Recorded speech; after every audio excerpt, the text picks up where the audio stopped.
Abra comigo a sua Bíblia na segunda carta de Paulo aos Coríntios, capítulo de número 1. Eu vou ler um texto e vou falar sobre algo que normalmente nós pastores não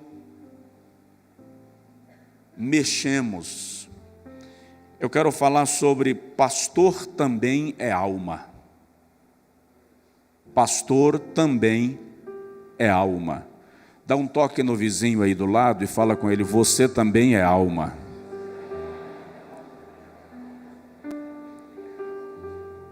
Capítulo 1, versículo 8 diz assim: porque não queremos, irmãos, que ignoreis a natureza da tribulação que nos sobreveio na Ásia, porquanto fomos provados acima das nossas forças, de maneira que até da vida desesperamos. Alguém aí consegue dizer amém? Alguém aí topa tirar esse versículo da Bíblia, por favor? Porque ele contraria a moldura de infalibilidade que alguém colocou em torno de nós. Paulo diz: fui provado, e fui provado além das minhas forças, e cheguei a desesperar da vida. E crente desespera? E pastor desespera? Nós não somos um poço de fé, de esperança, de positivismo, de acertos. Não há uma áurea em torno da nossa cabeça que diz que nós somos anjos sem asas? As pessoas que nós pastoreamos não esperam que a gente simplesmente não sofra nunca. Uma irmã chegou para mim um dia depois de uma pregação, e sabe aquela pregação que Deus olhou para você e disse assim: vou te usar hoje? Sabe aquela pregação? Todo mundo aqui já viveu esse dia que você foi pregar e Deus olhou e disse assim: vou te usar hoje. Quando eu terminei de pregar, a irmã chegou para mim e fez assim: pastor Josué, o senhor é tão,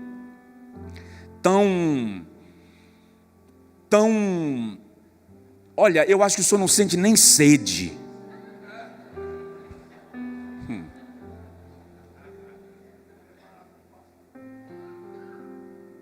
Queridos, por alguma razão alguém disse a nós que nós não devemos demonstrar emoções, fraquezas, dificuldades, sofrimento. Eu não sei se isso é exclusivo do Brasil, mas coloca-se uma moldura em torno do pastor de forma que ele precisa ser infalível. E se ele tiver alguma dificuldade, ele não pode dizer para ninguém e nem pode expressar para ninguém. Acontece que todo líder está sujeito ao cansaço físico, emocional, espiritual e ministerial. Todo líder está sujeito ao colapso ministerial e a apagar, como uma vela que já queimou mais do que deveria e mais do que poderia. Obrigado, querido.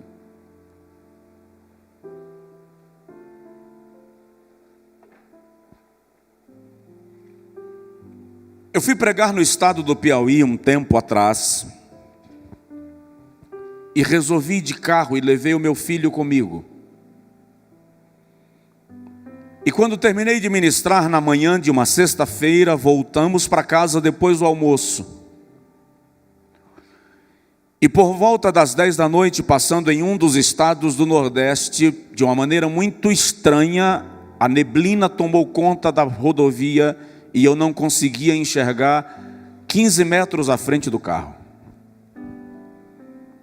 Como eu já estava muito cansado, dirigindo desde as 2 da tarde, já eram 10 da noite, eu tinha pregado no dia anterior e naquele dia pela manhã, eu disse ao meu filho, eu vou voltar e a gente vai dormir aqui na cidade que nós terminamos de passar. Vou evitar dizer nomes, porque as redes sociais nos colocam assim sempre em situações melindrosas.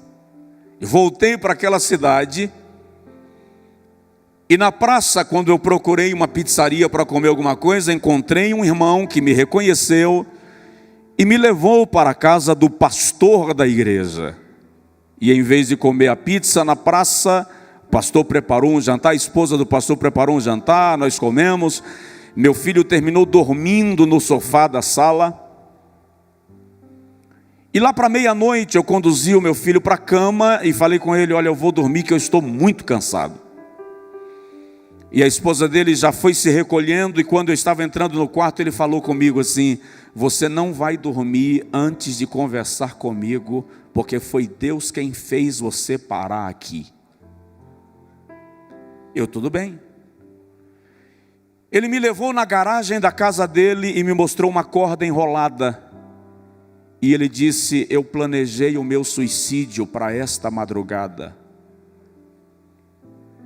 E eu disse a Deus que se Ele ainda tem algum plano na minha vida, que Ele fizesse alguém me aparecer aqui hoje, para eu conseguir me abrir e desabafar. Nós conversamos até 6 horas da manhã. E Deus deu um grande livramento àquele pastor, líder, pai, esposo, um homem de Deus. Por que que essas coisas acontecem? Não faz muito tempo eu fui chamado depois do culto para socorrer uma família de um pastor tradicional. Ele completara 42 anos naquele dia, 10 anos de casado. Chegou no sábado da sua segunda lua de mel. A igreja que ele pastoreava renovou a permanência dele lá na igreja por mais 5 anos. Foi o culto de celebração da Santa Ceia. E quando terminou o culto de ceia e ele chegou em casa, enquanto a esposa foi preparar o jantar, ele disse, vou colocar o carro na garagem. E como ele demorou, o menino dele de 8 anos disse, minha mãe, eu vou encontrar meu pai. E de repente o menino abre a porta da garagem para a sala e diz assim, mamãe, papai foi para o céu. E quando ela correu, ele estava pendurado numa corda na garagem. Como explicar para uma esposa de pastor de 38 anos que ela está viúva, porque o marido dela não aguentou a pressão do ministério? Como dizer para uma criança de 8 anos que o pai dele, pastor, mergulhou na angústia de tal maneira que não conseguiu sair de lá? Por que será que a gente não pensa que aquele herói do púlpito, carregado de fé, de poder, de unção, de inteligência, de sabedoria e de conhecimento, é uma alma que muitas vezes está pregando cura enquanto sangra? Não faz muito tempo, na cidade de Ipatinga, um pastor conhecidíssimo no contexto batista deu um tiro na própria cabeça e morreu aos 42 anos. Brincadeira, o pastor vai abrir a conferência falando de algo tão melancólico. Alguém olhou para mim e falou assim, isso é muito underground, pastor. Está na hora de nós começarmos a pensar em nós não como fachada, não como imagem a ser vendida. Está na hora de nós mesmos começarmos a olhar para nós e uns para os outros como uma alma. Porque nós dizemos assim, precisamos ter amor às almas e precisamos ganhar as almas, mas o ganhador de alma também é uma alma. E muitas vezes ele está ganhando almas e se perdendo na sua própria alma. Fui convidado para uma conferência em outro país. E o pastor que mandou me buscar no aeroporto, não pôde me buscar, mandou alguém me buscar no aeroporto. Por alguma razão o horário desencontrou e eu cheguei mais cedo e iria ficar hospedado na casa dele. E quando eu estava entrando em casa, estava havendo uma discussão forte entre ele e a esposa. E pastor também se irrita com a esposa, e esposa de pastor também se irrita com o marido. Dizem que perguntaram um dia a mulher do evangelista Billy Graham: a senhora já pensou em divórcio? E ela disse: nunca, mas em assassinato algumas vezes.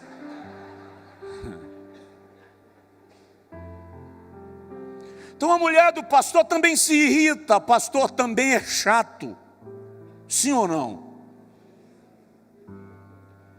E quando eu estava entrando, a esposa foi tomada de uma explosão emocional, não sei se porque a visita chegou, e ela entrou na garagem, bateu a porta, entrou no carro, e a menina de 7, 8 anos pulou dentro do carro, e ela arrastou o carro em alta velocidade, só que na saída da garagem ia passando o caminhão do lixo, e acertou o carro com muita violência. Elas foram para o hospital muito feridas. A conferência só aconteceu no domingo à noite. Quase morre mãe e filha. Por quê? Porque pastor também é alma. Porque pastora também é alma. Porque existem conflitos dentro de nós que ninguém está se importando, contanto que nós demos resultados no púlpito, porque nós precisamos tomar o cuidado de não nos tornarmos máquinas de resultados, executivos do reino, mercadores de um produto, que não tratam da sua própria alma e morrem no púlpito, morrem em depressão, morrem em situação cruel, porque ninguém se importa com os seus problemas interiores, contanto que o culto seja fervoroso e a igreja esteja crescendo. A palavra que o Senhor trouxe ao meu coração desde o tempo que fui convidado pelo pastor Josué para ministrar aqui, e nunca falei desse assunto em lugar nenhum, foi esta: é preciso entender, nobres pastores, aquele texto de Zacarias, capítulo 13, versículo 7, que Jesus repete em Mateus, capítulo 26, versículo 31, quando diz: se o pastor for ferido, o rebanho se dispersará.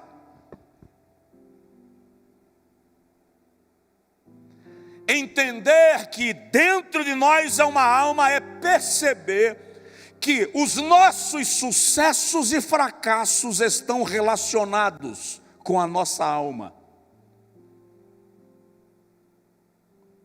O meu sonho como pastor era nunca ter problema na igreja que eu pastoreasse. Eu gostaria de ser pastor sem ter que fazer reuniões, porque coisa cansativa é fazer reunião. E nunca ter alguém na igreja que se levantasse contra mim, que olhasse para mim e dissesse: não gosto de você, e resolvesse ser uma pedra no seu sapato. E a experiência me mostrou que nem dá para pastorear sem fazer reuniões, nem dá para fazer todo mundo gostar de mim. E eu vivi uma experiência pessoal difícil há 4 anos atrás. Compramos um terreno na nossa cidade para a construção do nosso templo. 20 mil metros de área no centro da cidade. O prefeito perguntou como é que ninguém viu essa área e você viu. Eu falei com ele, Deus escondeu para nós. Pagamos o terreno de uma forma milagrosa, extraordinariamente milagrosa. Apresentamos o projeto de arrumação do terreno, de corte de terra, e foi aprovado. No meio do serviço, o meio ambiente entra, embarga a obra e reduz o terreno de 20 mil metros para 7 mil. O jornal da cidade colocou minha foto na primeira página, e a reportagem de primeira página era: pastor quer construir templo para 12 mil pessoas, que cobre 3 nascentes e uma avenida.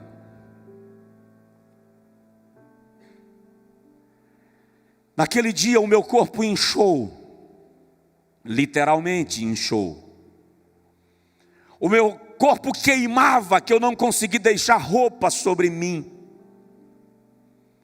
Liguei para um médico da igreja, falei o que estava sentindo. Ele fez algumas indagações. Quando eu terminei de responder, ele disse: venha para a clínica agora, que o senhor está tendo um AVC.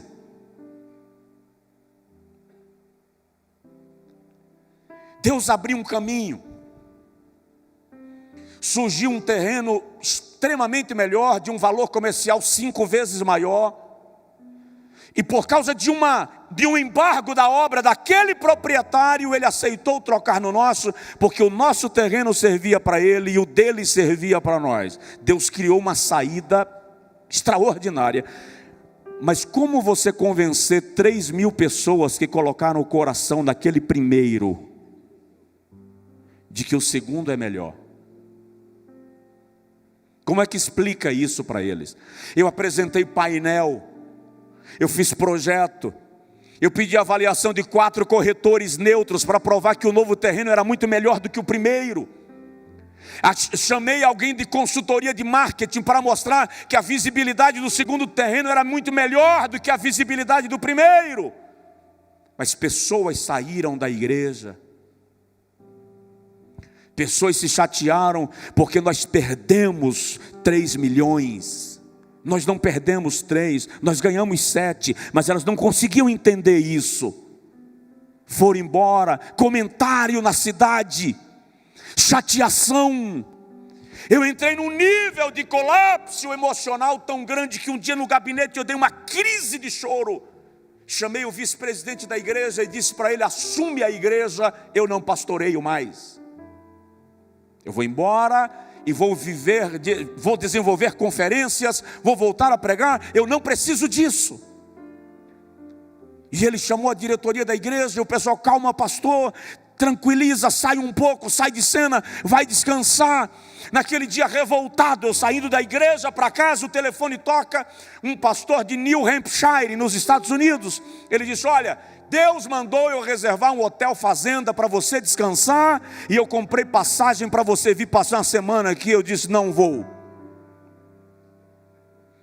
Ele disse: larga de ser orgulhoso, rapaz, vem. Senão não vou não. Ele disse: é passagem de primeira classe. Eu disse: não vou.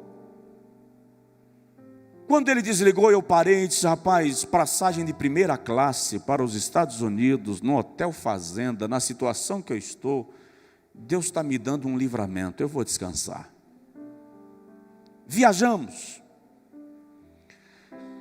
Durante a semana eu comecei a questionar Deus sobre alguns acontecimentos, sobre pessoas saindo da igreja, e aí Deus me deu uma aula que eu quero compartilhar contigo.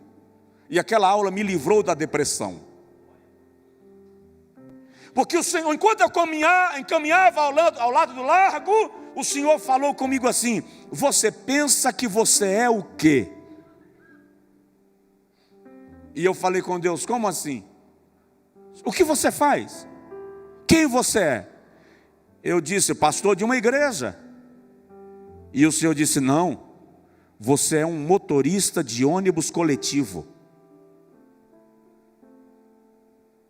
E eu disse: como? O Senhor falou: você tem a obrigação de pegar o ônibus do ponto de partida e levar na parada final, sem se preocupar com quem sobe e com quem desce. Quem sobe e quem desce não é da sua conta. O motorista de um ônibus não pergunta ao passageiro para onde ele vai, nem por que ele desceu.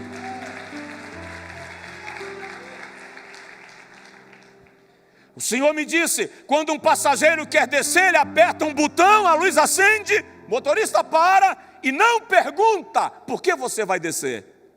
E lembre-se, sempre que um desce, outro sobe.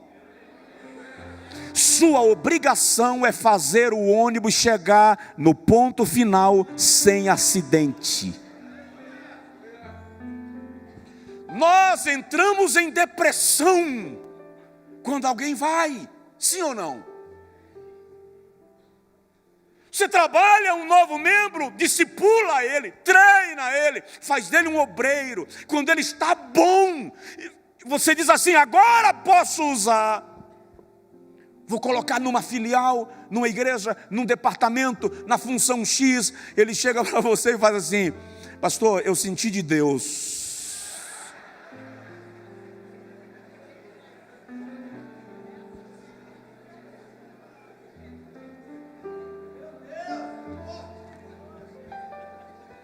Deus falou comigo.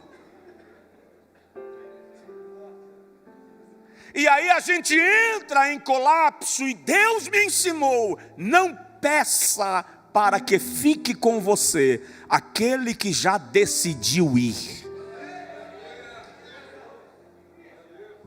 É difícil. Outro dia um pastor chegou no gabinete e falou comigo assim: Deus falou comigo que o meu tempo aqui terminou. Eu fui bem cara de pau. Eu falei com ele assim: Deus não falou. Você está querendo ir. Como você não tem coragem de dizer que você quer ir, você está colocando Deus. Porque você sabe que em nome de Deus eu não vou questionar. Não, pastor, Deus falou. Falou, falou. Você tem certeza que Deus falou? Eu tenho. Deus abençoe, vá em paz. Ele disse: o senhor não vai falar mais nada. Eu vou falar o que mais? O senhor não vai argumentar? Querido, quem sou eu para falar depois que Deus fala?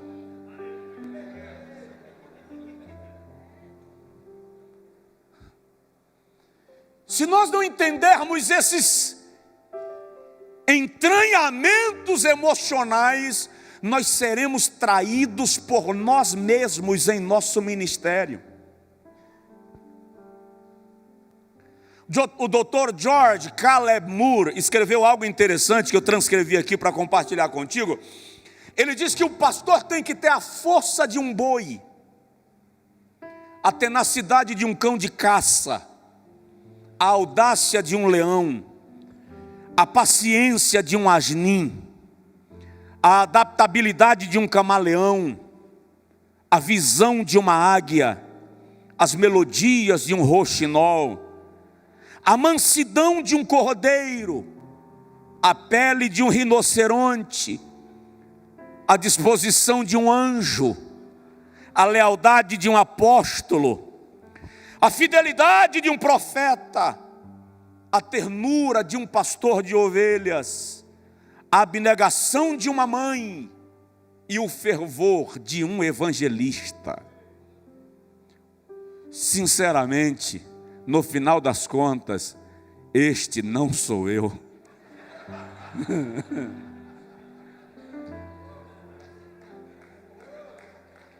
Agora,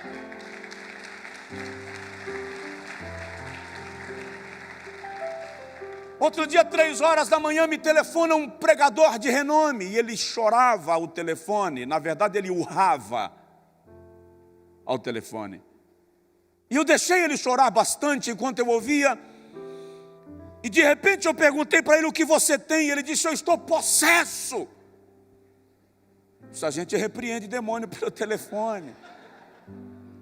Mas o que está acontecendo? O que caracteriza a sua possessão? Ele disse: todas as vezes que eu termino de pregar, eu entro em angústia. Quanto melhor a minha pregação, maior a minha depressão. Isso é demônio. Eu falei com ele, não, isso é humanidade. Você é alma. Quando você prega, a adrenalina sobe. Você vira gigante. Todo pregador é gigante. E quanto mais pentecostal, mais gigante ele fica com o microfone na mão. Porque a adrenalina parece que vira um turbilhão, um vulcão. Alguns perdem a consciência, entram em êxtase. Sim ou não? É. A adrenalina subiu. Serotonina, aquela substância que gera bem-estar, alegria, felicidade, entrou em erupção. Só que o reservatório esvazia. Quando você termina de pregar, emocionalmente você está esvaziado. É aí onde você precisa de cobertura. Uma pesquisa norte-americana revelou que todos os grandes líderes que caíram no momento de maior sucesso do seu ministério. Por isso que uma igreja americana, não estou falando de uma igreja brasileira nos Estados Unidos, uma igreja americana nunca convida um conferencista sem levar a mulher dele. Ele não precisa pedir a passagem da mulher, eles oferecem. Porque eles entendem que um dos momentos mais perigosos de um ministério é depois de uma boa pregação. Sua alma esvaziou e você está precisando de cobertura. Porque nós não somos anjos sem asas. Nós somos homens e mulheres normais, carregados de emoções. A pergunta é, e eu vou falar um pouco aqui sobre dois homens e as manifestações de alma deles para a gente concluir. A pergunta agora é, como está a minha alma e a sua? Sabia que alguns problemas da igreja que a gente pastoreia não é problema da igreja, é problema da nossa alma? Já parou para perceber que por trás de todo orgulhoso tem um complexo de inferioridade? Eu falei um dia com um pregador tiradão, que olha para todo mundo de cima para baixo, pisa no povo e tal, e chega chegando. E ele me deu uma deixa, eu não sei para que ele me deu aquela oportunidade. Quando ele me deu a oportunidade, eu falei com ele, você tem complexo de inferioridade, você precisa se tratar. Não entendi, meu líder. Eu disse, essa necessidade de pisar nas pessoas é complexo de inferioridade. Você está tentando se compensar, machucando os outros. Pergunta para o pastor ou pastora aí do lado, como está a sua alma?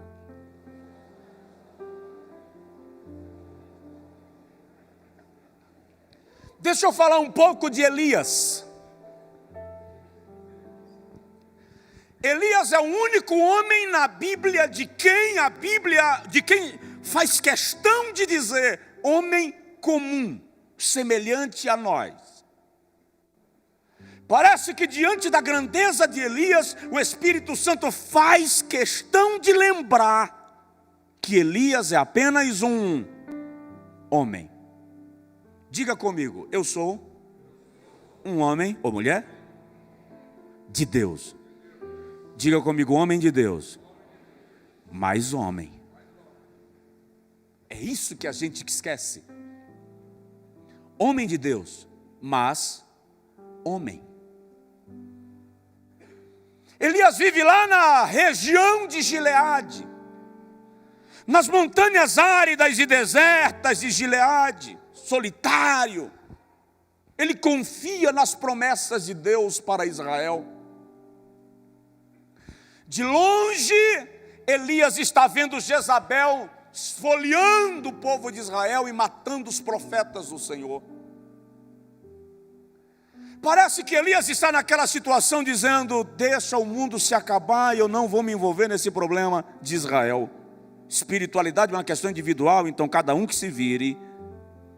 Mas chega um momento que Jezabel destrói o altar do Senhor e edifica nos altos os altares de Baal e de Azera.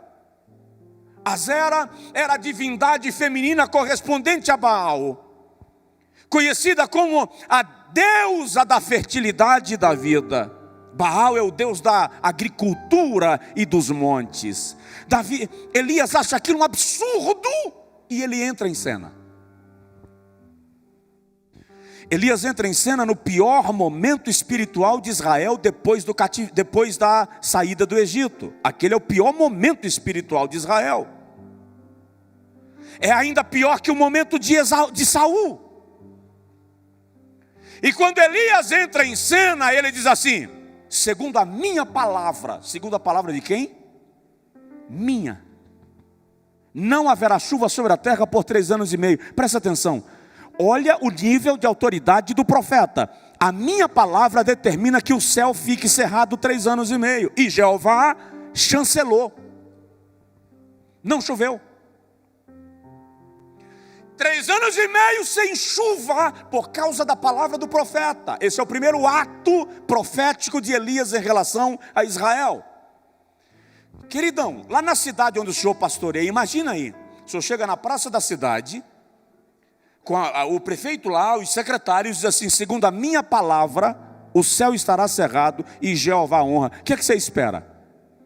Vem todo mundo dizer para você: você é um homem de Deus, nós queremos ficar perto de você, porque o que você diz acontece. Foi isso que aconteceu com Elias, sim ou não? Não. Ele dá uma declaração e Jeová diz, vou usar uma expressão bem baiana, tá? Jeová diz assim: vaza, sai fora. E Elias vai se esconder. Depois de um tempo X, Elias volta em 1 Reis 18 e manda um recado para Acabe e diz assim: chama os profetas de Baal, Deus dos montes, e leva todo mundo ao monte. Eu vou desafiar Baal na casa dele. Ele não é Deus dos montes. Eu não vou orar no vale, eu quero orar no monte. E o Deus que responder com fogo será Deus em Israel. Isso não é um desafio secreto, porque toda a nação está lá assistindo o movimento. Quando os profetas de Baal clamam, Elias até esnoba. Clame mais alto. Ele pode estar viajando. Aqui há um herói da fé, um gigante espiritual. Todo pastor desta conferência já se sentiu gigante na fé, gigante espiritual, em algumas fases do seu ministério. Querido, tem fase no nosso ministério que se Lázaro morrer e deixar para o 5º dia, a gente ainda vai lá na porta do sepulcro. Mas tem fase do ministério que se a mulher sentir dor de dente, que você quer chamar outro para orar. Mas aqui é a fase do gigantismo. E quando Elias ora, ele diz assim: mostra para este povo que tu és Deus em Israel e que eu sou teu servo. O fogo desceu do céu, queimou o holocausto e ainda lambeu a água que Elias colocou no meio do altar. E é interessante que eu sempre me perguntei por que Elias joga água, manda abrir um rego e joga água. O que tem a ver? Qual é a lógica? E aí estava lendo um historiador esses dias, ele diz que na verdade nos altares de Baal haviam dutos embaixo do altar. E aqueles dutos ficavam cheios de combustível. E na hora da adoração, os sacerdotes de Baal vinham escondidos e acendiam o fogo com combustível. Por isso que eles acreditavam que Baal era Deus. Mas naquele dia, nem colocando fogo no combustível embaixo do altar de Baal, não acendeu. Porque onde há homem de Deus chancelado pelo Espírito Santo, nenhuma marmota há de prevalecer. Mas quando Elias ora, ele diz assim: coloca água. Faz o inverso. E a água, o fogo vem e queima o holocausto e lambe a água. Toda a nação se curvou. Só Jeová é Deus. Só Jeová é Deus. Você já viveu fases assim no seu ministério? Que todo mundo reconhece Deus em você. Você passa e as pessoas te aplaudem. Você chega no banco e o gerente levanta para te receber na porta. O prefeito marca audiência contigo no teu gabinete, ele não chama você no dele, que está vivendo a fase do fogo. Era tão poderoso o ministério de Elias agora, que ele diz assim: mata os profetas de Baal, e o povo pega e mata todo mundo. Só que o texto diz assim, 1 Reis capítulo 17, versículo 38 a 41, o texto diz que quando terminaram de matar os profetas de Baal, está bem claro lá, e cada um voltou para a sua casa e para o seu lugar. Diga comigo, e cada um voltou para a sua casa e para o seu lugar. E o pastor ficou onde? O pastor ficou lá esperando o bilhete de Jezabel. Porque é possível que tenham membros da sua igreja que você não sabe onde ele mora, depender do tamanho da cidade que você pastoreia e do tamanho da igreja que você pastoreia. Tem gente lá que você não teve condição ainda de ir na casa, mas a tua casa, Jezabel sabe onde é. Aí Jezabel manda o bilhete: amanhã eu terei tua cabeça numa bandeja, e os deuses me façam o dobro se eu não cumprir esta palavra.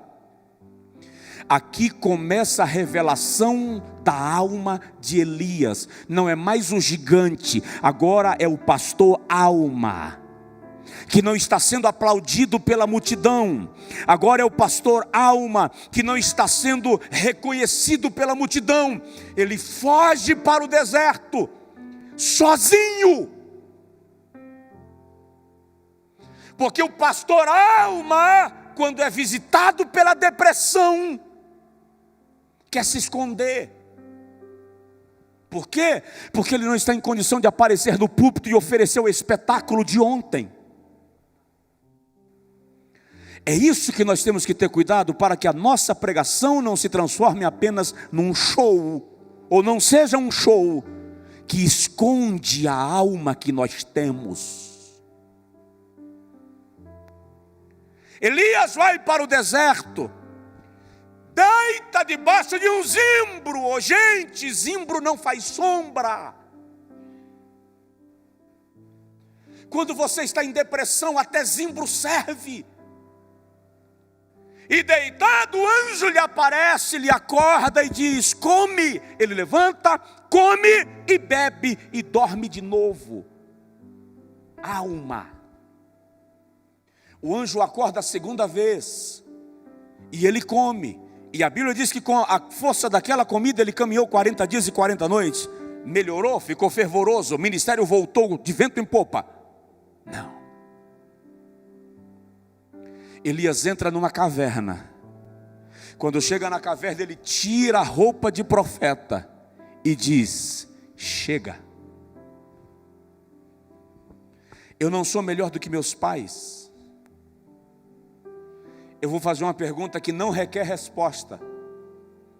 Quantos pastores aqui nunca pensaram em desistir do ministério? Nenhuma vez. Não requer resposta. A maioria de nós já pensou em recuar. E vou lhe dar uma notícia forte e chata: quem não pensou ainda vai passar pelo momento. Vai ou não vai? Aquele momento que você para e diz assim: e agora? Eu preciso disso? Quando você é atacado, quando a tua mulher é atacada, quando o teu filho é atacado, quando você não é compreendido, quando um projeto dá errado, quando o médico chega para você e diz: você precisa descansar, que você está à beira de um infarto. Eu recebi uma igreja agora em Salvador, de um pastor batista, 46 anos, ele ligou para mim e disse: recebe a igreja, transforma em congregação tua.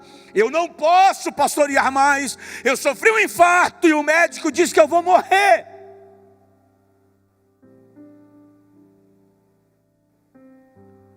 Todos têm um momento de Elias: chega, basta, E aquele momento que você vê o filho chorando por causa do teu ministério. Porque é a única função no mundo que o chamado é você e tua família vai toda junto. A mulher do médico não tem que ser médica, ela não dá atendimento no consultório dele. O filho do médico não tem que ser enfermeiro. A mulher do advogado não tem que ser advogada. O filho do advogado não tem que ser promotorzinho. Mas a mulher do pastor, se ela não for a dirigente do culto de mulheres, a líder da rede de mulheres, da secretaria de mulheres, do círculo de oração, se o filho do pastor não aprender a tocar, não souber ser líder de jovens, não arrumar uma função para ele, tem cá a minha dúvida se ele é chamado mesmo. A família é ou não é? Aí um dia de culto administrativo na igreja que eu sou pastor, meu filho disse assim: não quero cargo nenhum. Está bem. Terminou o culto, alguém chegou para ele e perguntou: e você, qual é o seu cargo? Ele disse: filho do pastor.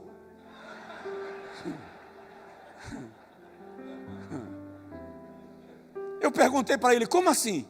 Ele disse: o senhor está pensando que ser filho de pastor não é cargo, não? Chega, já basta.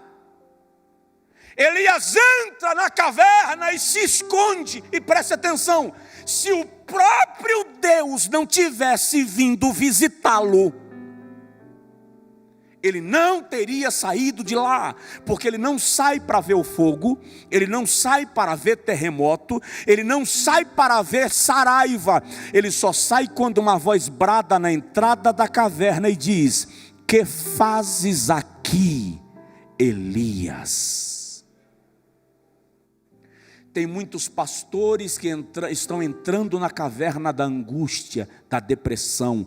Esta é uma oportunidade de ouvir Jeová na porta da caverna dizendo: vem cá que eu quero conversar contigo. Vem que eu quero te mostrar o que você não viu ainda.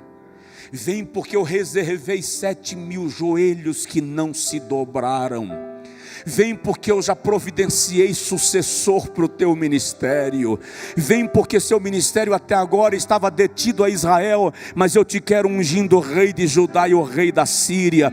Deus está dizendo a Elias: antes de você morrer, eu vou ampliar a tua tenda, eu vou aumentar o teu ministério, eu vou prosperar a tua unção, eu vou multiplicar o que eu coloquei sobre você.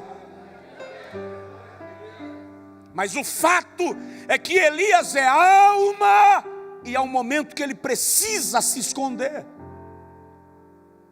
E eu pergunto: quantos aqui não já se viram na condição de Elias? Sabe qual é o problema? Nós brasileiros vemos a Bíblia como romance. A gente não olha a Bíblia como um livro de constituição que revela as fraquezas e fracassos dos seus heróis. As pessoas olham a Bíblia como novela. Existe a sensação que eles enfrentaram luta pela manhã, oraram à tarde e venceram à noite. E as lutas de alguns daqueles homens duraram anos. Nós, se sofrermos a perseguição que Elias sofreu, a maioria de nós aqui, a igreja que nós pastoreamos vai dizer assim: ó, pastor se posicionou errado politicamente, está sendo perseguição, isso é a mão de Deus. Pastor está em depressão, faltou oração, ora pouco.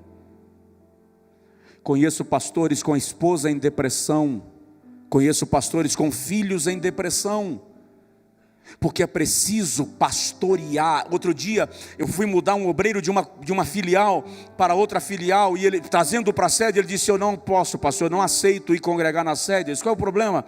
Ele disse assim: eu não aceito deixar de pastorear a minha família. Eu disse para ele: presta atenção numa coisa, você não pastoreia a sua família no púlpito, você pastoreia a sua família na mesa. No dia que você precisar do púlpito para pastorear a sua família, tem uma coisa errada.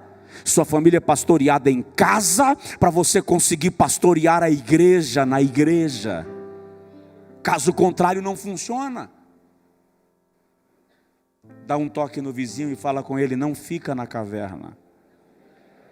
Eu já estou terminando. Dá uma olhada no companheiro do seu lado e fala com ele assim: eu também sou alma, tá?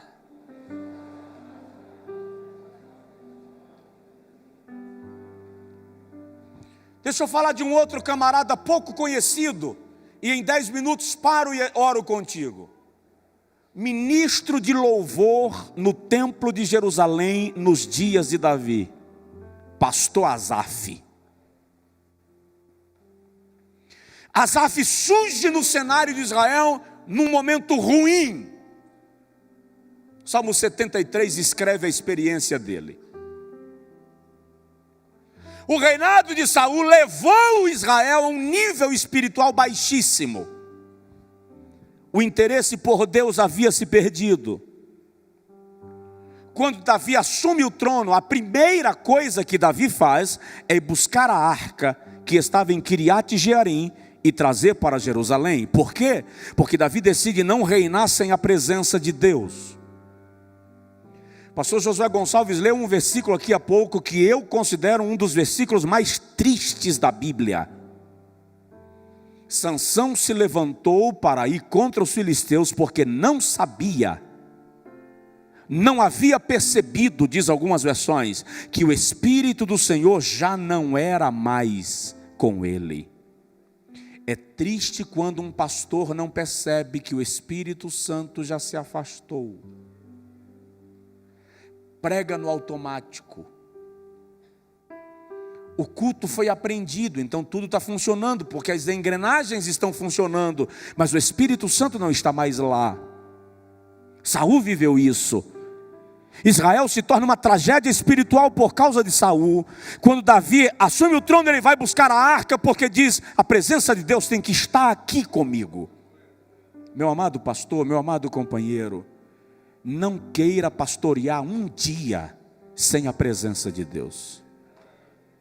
Se a presença de Deus for embora, entrega a credencial, vai para o sítio, vai para a chácara, vai para a roça, vai para a beira do rio, entra no banheiro, dá um jeito, e só sai de lá quando a presença de Deus se manifestar novamente.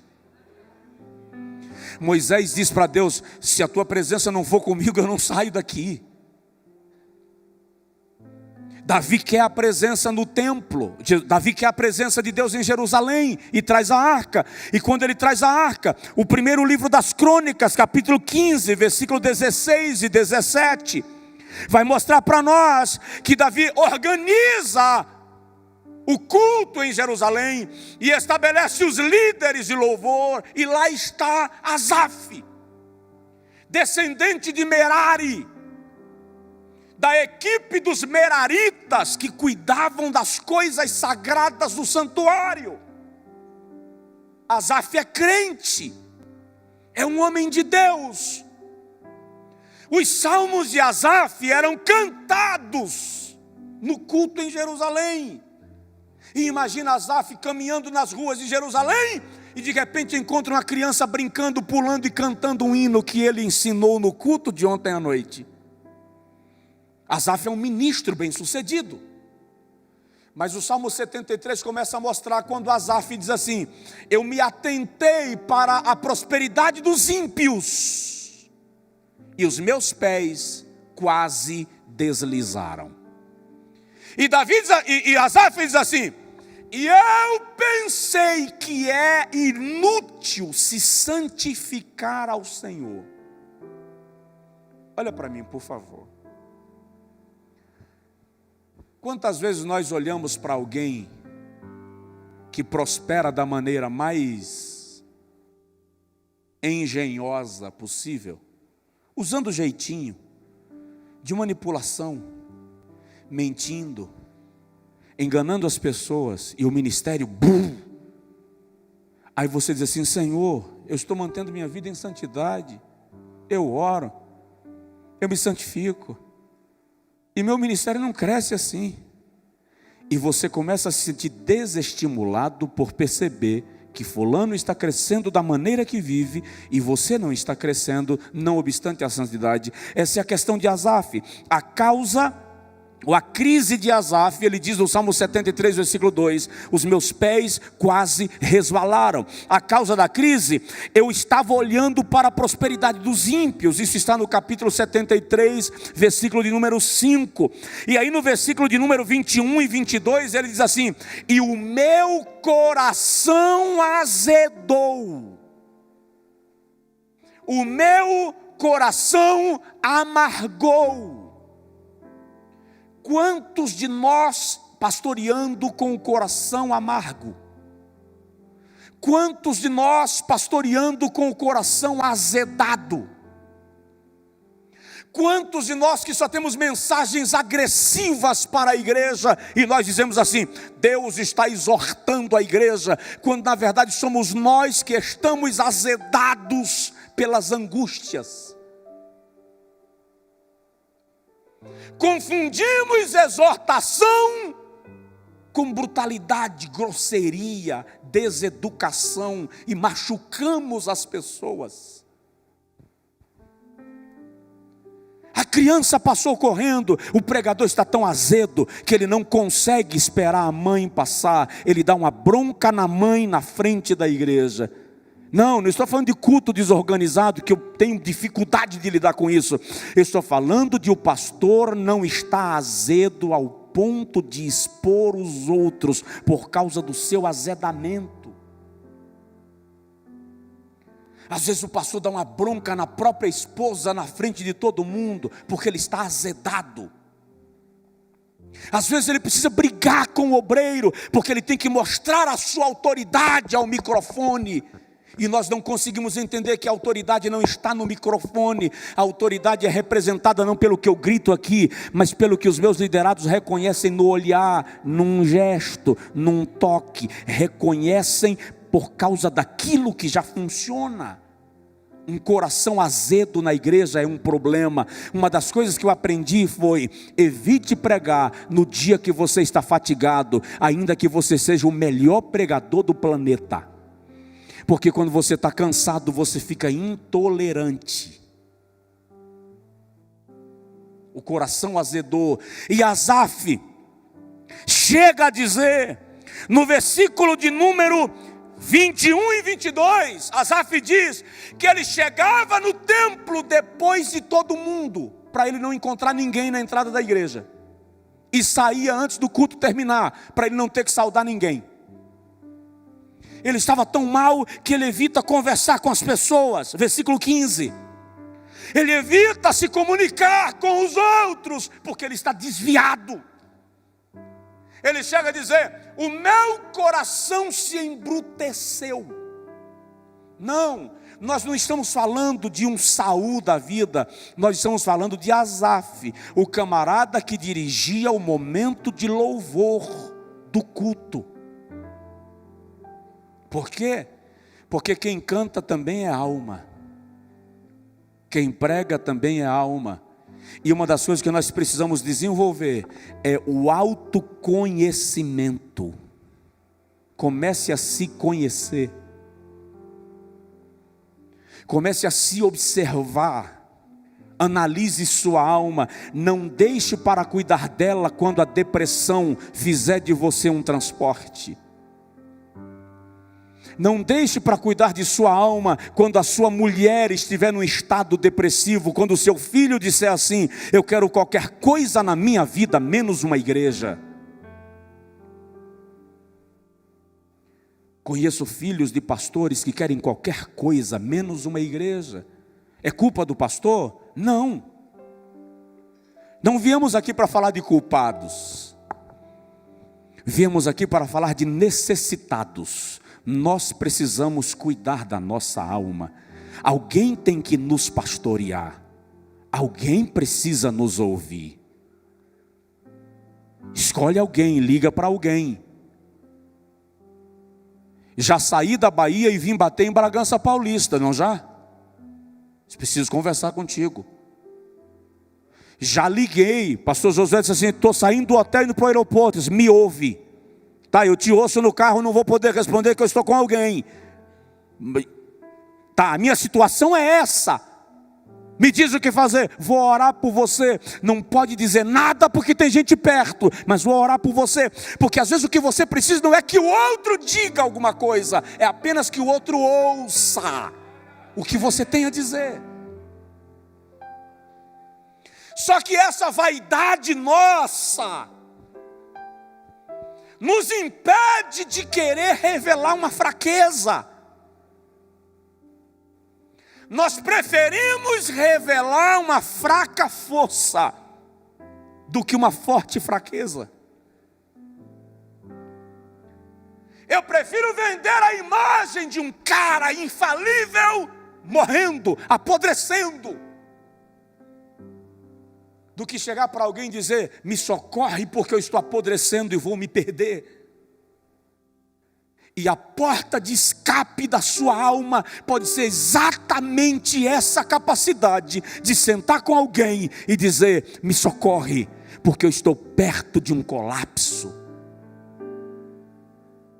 Esta conferência não é uma conferência de pastores exortando pastores. É uma conferência de pastores discipulando pastores, paternalizando pastores. É você adotar alguém, sair adotado por alguém e sair daqui dessa conferência no dia 9, no dia 10, consciente que a partir de agora há alguém que vai exercer paternidade sobre a sua vida, alguém que vai exercer autoridade espiritual sobre a sua vida. Você não está mais solitário na igreja onde você pastoreia, não importa onde ela é, tem alguém que assumiu o compromisso de te dar cobertura, porque você também é alma. Eu quero concluir. Certa feita eu li dos guerreiros antigos e das guerras antigas, elas duravam 10, 15, 20 anos. Alguns homens iam para a guerra e quando voltavam, seus filhos não os conheciam. Eles ficavam anos em batalha e naqueles anos de guerra, diz o historiador, eles não tiravam a couraça. Porque tirar a couraça colocava-lhe no risco de uma flecha do inimigo lhe traspassar. Então, ao longo de todo aquele tempo, verão, inverno, chuva, sol, terra e sangue, ele lavava o rosto, lavava as mãos, lavava os braços, lavava os pés, mas a couraça estava lá. Terminou a guerra, venceu, volta para casa. A guerra terminou, pode tirar a couraça, e o historiador diz que naqueles casos, haviam casos que quando se tirava a couraça, o indivíduo estava vestido com ela há tanto tempo, ele suou e derramou sangue tantas vezes, que a couraça já estava pegada no corpo dele, e quando puxava, vinha trazendo pedaços de carne. E o historiador diz que em muitos casos, o indivíduo tinha tanta sujeira dentro da couraça que já tinham vermes vivos dentro da couraça, devorando ele vivo. E ele não percebia. Por que ele não percebia? Por causa do calor da guerra. Não dá tempo se coçar quando você tem um inimigo com a espada na tua frente. Então a couraça estava lá, o verme estava devorando, mas o calor da batalha lhe impedia de prestar atenção a uma dorzinha qualquer. Então o historiador diz que quando se tirava a couraça daqueles homens, me permita tirar o paletó, em alguns casos tinha tanto verme no corpo do guerreiro que ele morria infeccionado pelos vermes que estavam dentro do seu corpo. Agora presta atenção, aquele guerreiro não morreu na guerra, não morreu pela espada do inimigo, morreu por causa da sua própria armadura. Quando eu li isto, eu vi nós, eu vi a gente, eu vi pastores. Muitos pastores estão morrendo não por causa do adultério, não por causa da corrupção, não por causa da vaidade, mas porque eles nunca tiram a couraça para lavar. Escondem suas feridas para que ninguém veja. A gente volta para casa, vencemos a guerra, vencemos os adultérios, vencemos as tentações, vencemos as malandragens do mundo. Mas fomos feridos por nossa própria armadura. O meu convite a você, ao senhor, à senhora, nesta primeira noite dessa conferência, é este. Aproveite esses 4 dias. Tire a couraça. Se dispa. Deixa a credencial no quarto. Deixa aquela pompa pastoral debaixo da cama. Venha nu para ser clavado, tratado, cuidado. As feridas precisam ser limpas, cicatrizadas. Quando o senhor voltar para a igreja que o senhor pastoreia, a igreja que te aguarda vai dizer assim: meu pastor foi curado, minha pastora foi tratada. Alguma coisa está diferente na vida dele e dela. Fica de pé, por favor, os que puderem.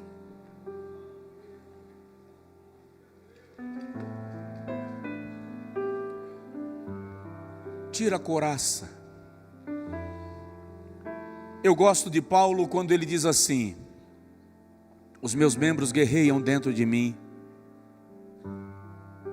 O bem que quero fazer não faço, o mal que não quero fazer se faço. O que eu vejo ali é Paulo descendo da plataforma, se mistura com a multidão e diz assim: eu sou igual a vocês, eu tenho as mesmas lutas. Pastores, nós somos tão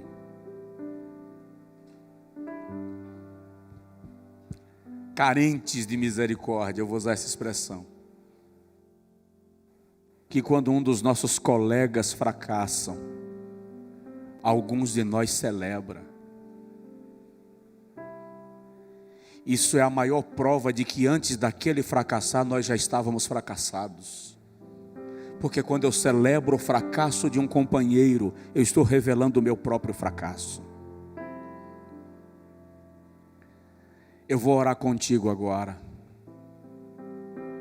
E a minha oração contigo agora e a tua oração comigo agora é esta: peça a Deus a condição de se despir nessa conferência.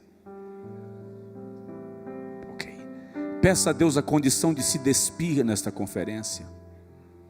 Aquelas feridas que estão guardadas, que ninguém mexeu, que Deus não revelou para ninguém, revela para Deus agora. Eu fui ministrar uma cruzada numa cidade do Maranhão, no interiorzão do Maranhão. Jesus fez algo extraordinário na cruzada, dezenas de pessoas se converteram. Naquela noite, 2 paralíticos foram curados, uma coisa extraordinária. No outro dia estávamos nos despedindo de todo mundo, quando na casa do pastor, na hora da despedida, fizemos a oração e Deus falou comigo: libera o povo e fica com fulano, fulano e fulano. E eu liberei os irmãos que iam no ônibus, segue em frente que a gente acompanha. E olhei para a mulher do pastor e falei com ela: Deus me disse, Deus me revela muito pouco as coisas, tá, irmãos? Muito pouco, muito raro. Deus me disse que a senhora tem alguma coisa a falar. Aquela mulher desabou chorando e chorou e chorou. Eu chamei 2 irmãs que estavam com seus respectivos maridos e falei com elas: vai no quarto e ouve a irmã. E quando ela entrou no quarto, ela abriu o vestido. Ela tinha hematomas no corpo inteiro, de apanhar dele. Ele espancava ela na hora do sexo, espancava na hora do almoço, espancava de madrugada. Ela estava toda marcada.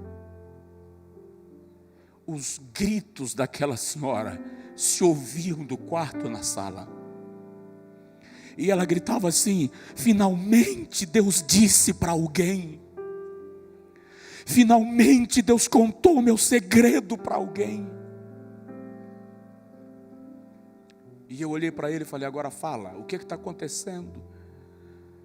Aquele homem foi violentado dos 4 anos aos 14 pelo próprio padrasto. Quando ele se casou, ele viu na mulher dele o saco de pancada para vingar as feridas que ele trouxe da infância e da adolescência. Não viajamos naquele dia, nós só viajamos no dia seguinte. Ficamos o resto do dia com aqueles pastores, ouvindo, conversando, orando, tratando, se perdoando, se reconciliando, sendo restaurados, porque em algum momento a couraça precisa sair. Ore comigo. E se houver alguém entre nós que diga assim: pastor, eu quero receber uma oração específica, e quiser sair do seu lugar e vir à frente, venha. Deus está nesse lugar ministrando sobre nós, cuidando da nossa alma. Ei, aleluia. Esse é o momento de se despir mesmo, tirar toda aquela necessidade de provar alguma coisa para alguém e dizer para Deus: cura as minhas feridas, trata minha alma, tira meus cascões, aquilo que eu trouxe das traições que já vivi, das frustrações que já sofri, dos machucões que já me fizeram. Oh Deus, oh Deus, esta é a primeira noite desta conferência. Nós estamos diante de Ti, Senhor, desmontando a fachada, desmontando a imagem bem elaborada. Nós estamos tirando a couraça e mostrando a Ti as nossas feridas. Manifesta nesta conferência, Senhor, um ambiente de paternidade espiritual, onde nós adotemos uns aos outros como irmãos, companheiros e filhos na fé, onde nós assumimos o compromisso de cuidar da alma um do outro. Nós vamos sair desta conferência decididos, Senhor, que não faremos parte daquele exército que ataca os seus companheiros, que se alegra quando o outro tropeça. Nós estamos tirando a couraça para dizer: sim, Senhor, fomos feridos na batalha. Em alguns casos temos até vermes sendo devorando-nos por dentro da couraça. Mas nós nos abrimos para o tratamento do Espírito Santo nesta noite. Nós nos abrimos para a ministração do Espírito Santo nesta conferência. Eu peço agora, Senhor, que o Espírito Santo mova o coração dos Teus filhos e das Tuas filhas, pastores e pastoras aqui presentes, que cada um seja tratado pelo Espírito Santo no mais íntimo de sua alma. Vai, Senhor, ao mais íntimo de cada um. Vai, Senhor, ao mais íntimo de cada um. Porque o Senhor, quando olha para nós, não vê ministérios.